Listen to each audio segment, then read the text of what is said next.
ассалому алайкум ба кулли мардуми муҳоҷир, бародарону хорони азиз. имрӯза навори мо дар бораи қонуни наве ки ҳамин рӯз 23 июли 2024 ба имзо расид. ин қонун чиро дар ӯҳда дорад, ман ҳозир дар давоми навор гуфта мегузарам. ҳатман наворро нагузаронида тамошо мекунем ва наворро гирифта ба наздикони худ, ба шиносони худ равон мекунем ки то ҳамин чиз бохабар бошанд.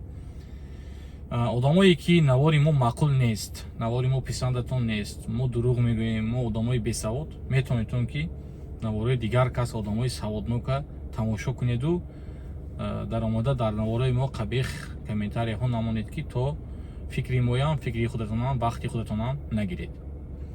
имрӯза қонуне ки ба имзо расид, якум масъалаи ҳамихе ки шумо то имрӯз метавонистед ки 3 моҳ дар Тоҷикистон истеду 3 моҳ дар Русия, яъне ки 90 рӯз дар Тоҷикистон, 90 рӯз дар Русия, дар ҳолате ки шумо патент накунед. Агар шумо патент накунеду дар мигратсиони картон частник гуфта медароиду 3 моҳ дар Тоҷикистон меистед, дар Русия бу дар Тоҷикистон 3 моҳ рафта меистеду мебиёед, ҳозир ҳамин чиза бо кӯтоҳтар карданд. Яъне ки шумо метавонед ки агар 1 сол 360 рӯз бошад, 90 рӯзаша дар Россия гузаронеду, мондаги 270 рӯзи дигаша дар Тоҷикистон.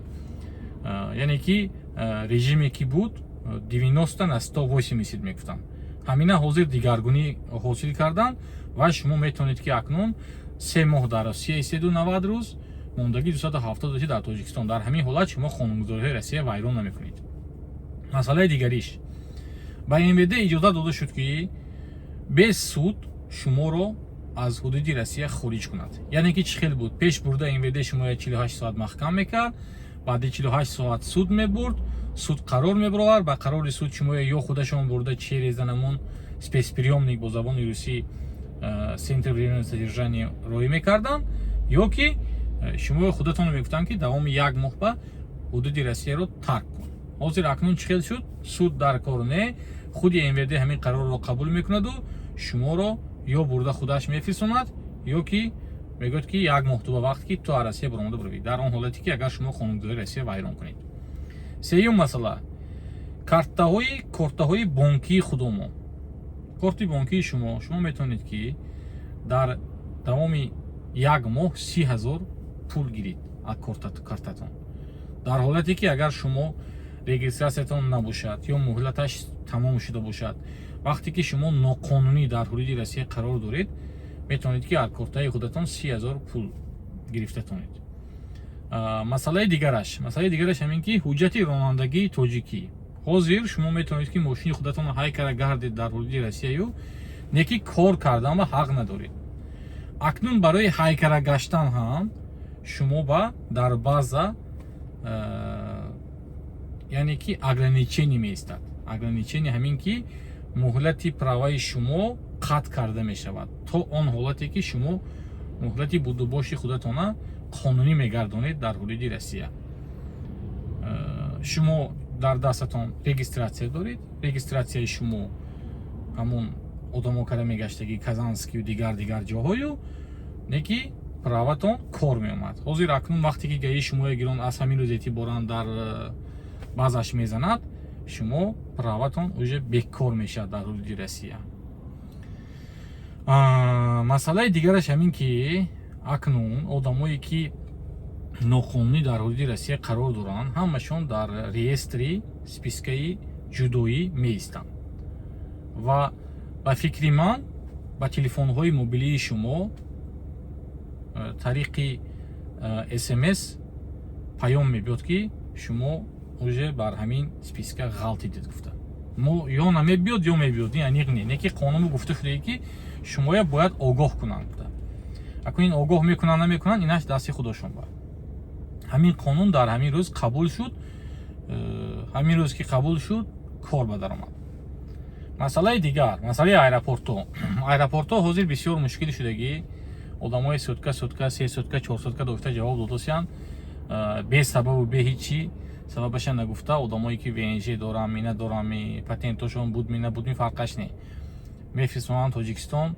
яхело дига шаҳро ки омада буд даромадосиянд, яхело ҳаминҷо мондосиянд. ҳамин чизо апшути чӣ шудааст? апшути ҳамин чиз шудааст ки як хел шаҳрвандои худо мо ҳоли бо одамо ёфт мешавад ки ту мардуми тоҷика бесавод гуфтӣ, ту ин хел гуфтӣ, ту он хел гуфтӣ.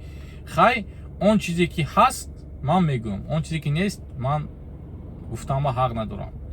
ин чиз барои чӣ шудааст? Барои як хел одамое ки беақл ҳастанд дар байни худамо. Афсӯс, мутаассифона ки миллати тоҷика пас мезананд. Миллати тоҷика обрӯша ба замини сиёҳ яксон карданд. Баъди ҳамон крокусу пурокусу манин корое ки бо шудааст. Имрӯз мебинӣ тоҷик ин хел кард, пага мебинӣ тоҷик ин хел кард. Расо бисёр шудааст. Барои ҳамин аз ҳамин шумо як хоҳиш мекунам ки ҳамин одамое ки Росия ба нав мебиёд ё ёру бародаротон, дӯстотон ҳаст, ҳамоно ки камакак гап занитон, ҳамоно ба фаҳмонитон ки ман ин корро накун, ман ин корро кун.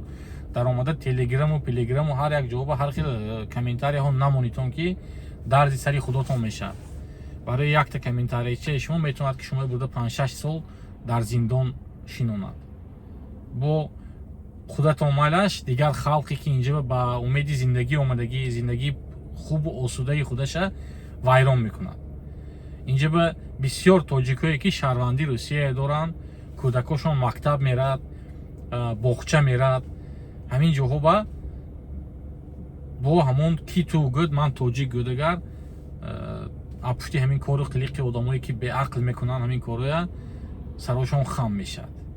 ҳозир як хона синимат мекунам гӯӣ, як квартира ба иҷора мегирам гӯӣ, як ҷо мерам гӯӣ, ту агуҷо, ман фалон ҷо, ҳа тамом мевам дидадим квартиру, шумон ҳамат ганда. Ин чӣ хел мешавад? Ҳамин якта одам ҳамон корро мекунад, мондагӣ ҳама аз пушти ҳамин рӯзоба гирифтор мешавад. Илтимоса ҳамаи шумо хоҳиш мекунам, бародарои хоҳарони азиз, корое ки шумо мекунитон ин якта худотонро дахл надорад, мондагии одамам дахл дорад. Барои ҳамин ман ҳозир ин қонуное ки кун ба кун ҳар рӯз қонуни наве ки қабул шудааст, ҳамаш ҳаёти мо ва шуморо дар ҳудуди Россия қин кардааст. яъне ки худо мо маҷбур кардааст ки рафтаму Тоҷикистон багардем ё дигар давлатҳо бароиму ҳаминҷа ба набиёем. ҳамин агар ба нияти кор омада бошед, ҳамин Россия кор кунитон, бародаро, кор кунитон, зиндагиотонро пеш баритон, тамом чо мекунитон дар омада инаша изнасиловат кард, инаша манун ту кард, инаша манун ту кард, бовар кунитон, одам хеле ғамгин мешавад ҳамин чизоро фаҳмида. Аллоҳи меҳрубон ҳамотонро нигаҳбон бошад. одамое ки ба Русия омаданиен ҳоли наомада истон, бародаро, шароит бошад, агар камакак сабр кунитон то ҳамин чизо камакак ба ҷои худ омада нашад. барое ки бисёриҳо мо аббон қарз гирифта ё айсун авесун гирифта мебиёем, инҷа аэропорт буда намонад, фирсонат бо гашта як мушкили мо ду мушкили, ду мушкили мо се мушкилӣ мешавад. ба ҳамотон барори кор. худованд илаҳим ҳар як тимови шуморо дар паноҳаш нигоҳ дорад.